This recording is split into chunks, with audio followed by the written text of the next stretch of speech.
La roue a tourné pour Émilie.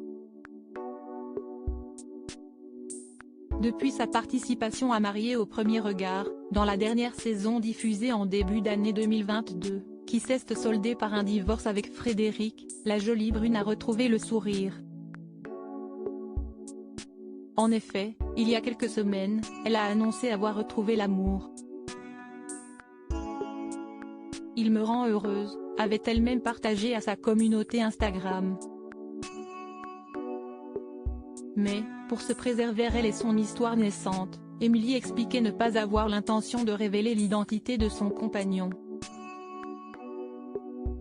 Un jour j'espère vous le présenter mais pour le moment, on se construit loin des réseaux, précisait-elle avec précaution. Mardi 20 décembre, l'ex-candidate de M6 a néanmoins accepté de ne dire plus sur les circonstances de leur rencontre, laquelle s'est faite virtuellement.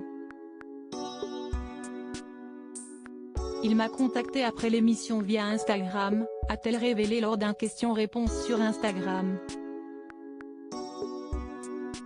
Et puis, nous avons échangé très simplement pendant 8 mois sans imaginer qu'un jour je puisse le rencontrer ou même être avec lui et réciproquement.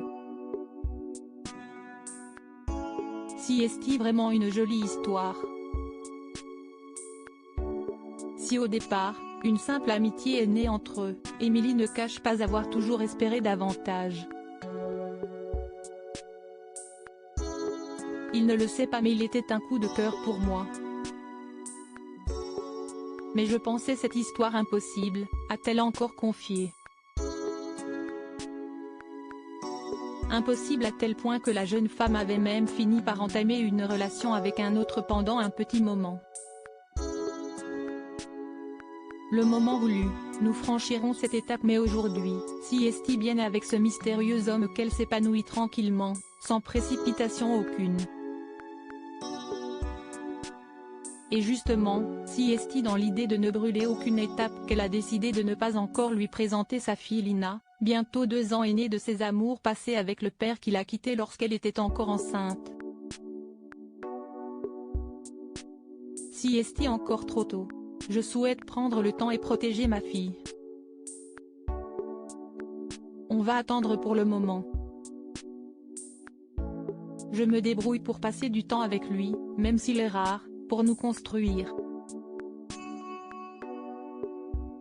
Puis, le moment voulu, nous franchirons cette étape, mais doucement, a-t-elle déclaré.